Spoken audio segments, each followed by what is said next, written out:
अब हम कार्य करवा रहे हैं 9th क्लास का। देखिए, गद्यांश पर आधारित अर्थग्रहण संबंधी प्रश्न है।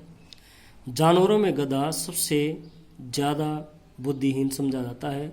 हम जब किसी आदमी को परले दर्जे का बेवकूफ़ कहना चाहते हैं तो उसे गधा कहते हैं।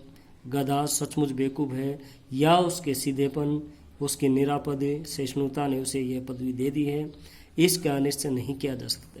अब सर्वप्रथम देखिए, पाठ और लेखक का नाम लिखिए। पाठ का नाम है दो बैलों की कथा, लेखक है मुंशी प्रेमचंद। जानवरों में सबसे बुद्धिहीन जानवर किसे समझा जाता है? जानवरों में सबसे बुद्धिहीन जानवर गधा समझा जाता है। फिर है परले दर्जे का बेवकूफ़ से क्या आशय है, क्या अभिप्राय है?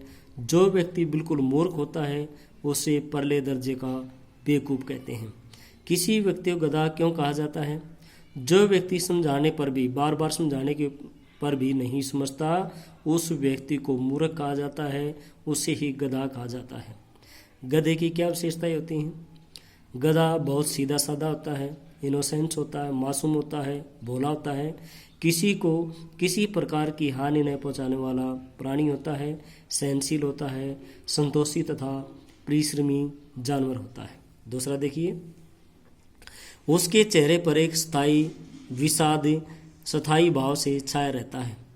उसके चेहरे पर एक स्थायी विषाद स्थायी रूप से छाया रहता है। सुख दुख हानि लाभ किसी भी दशा में उसे बदलते नहीं देखा। ऋषि मुनियों के जितने गुण हैं वे सभी उसमें पराकाष्ठा को पहुंच गए हैं, पर आदमी उसे बेवकूफ़ कहता है। सद्गुणों का इतना अनादर कहीं नहीं देखा।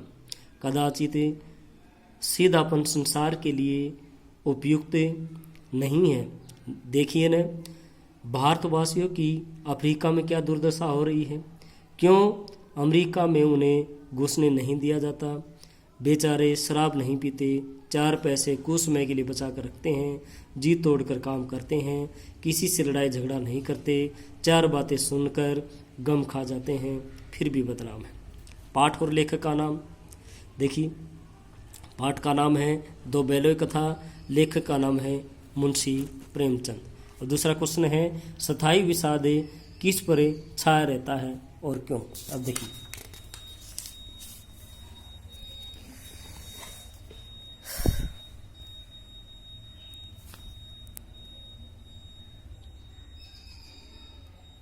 गधे के मुख पर स्थायी विषाद छाया रहता है क्योंकि वह सुख दुख हानि लाभ आदि प्रत्येक दशा में सदा एक समान रहता है। वह कभी खुश नहीं होता। वह सदा सब कुछ चुपचाप सहन करता रहता है, किसी का विरोध भी नहीं करता।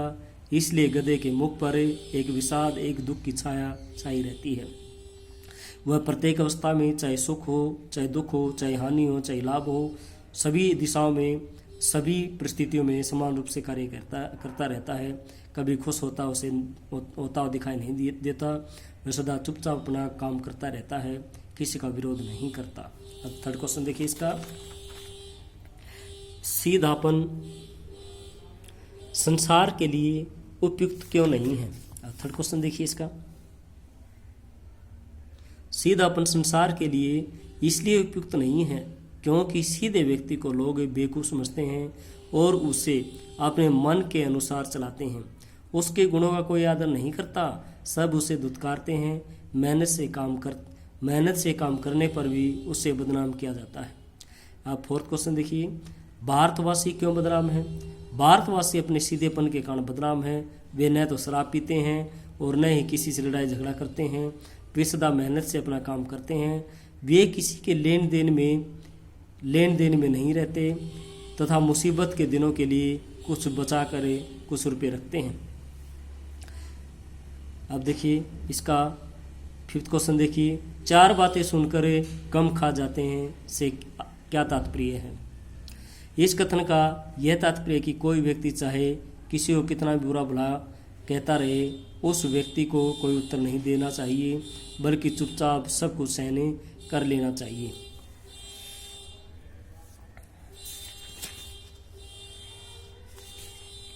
अब थर्ड देखिए इसका, आज आप बच्चों ने ये गद्यांश पर आधारित थर्ड स्टेंजा ही करने हैं और इन तीनों के क्वेश्चन करने हैं, सुंदर सुंदर राइटिंग में करने हैं और कापी आपकी साफ सुथरी हो सभी की। अब देखिए, लेकिन गधे का एक छोटा भाई और भी है जो उससे कम ही गधा है और वह है बैल। जिस अर्थ में हम गधे का प्रयोग करते हैं, कुछ उसी से मिलते जुलते अर्थ में बछिया के ताव का प्रयोग करते हैं। कुछ लोग बैल को शायद बेवकूफ़ों में सर्वश्रेष्ठ कहेंगे, मगर हमारा विचार ऐसा नहीं है। अब देखिए सर्वप्रथम फर्स्ट क्वेश्चन देखिए इसका, किसे गधे का छोटा भाई कहा जाता है और क्यों?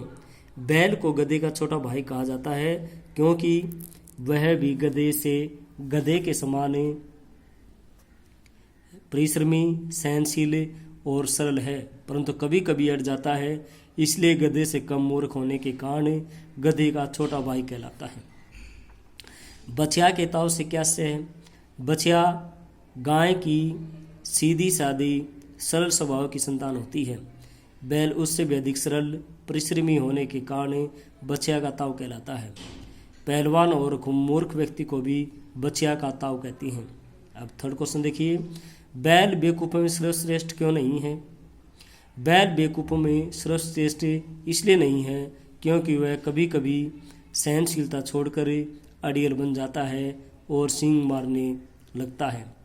बैल की क्या विशेषताएं होती हैं? बैल परिश्रमी होता है, सहनशील होता है, सीधा साधा होता है, संतोषी जीव होता है। जब कभी उस पर अधिक अत्याचार होता है तो वह क्रोधित होकर अपने सींगों से प्रहार करता है और काम न करने के लिए अड़ जाता है।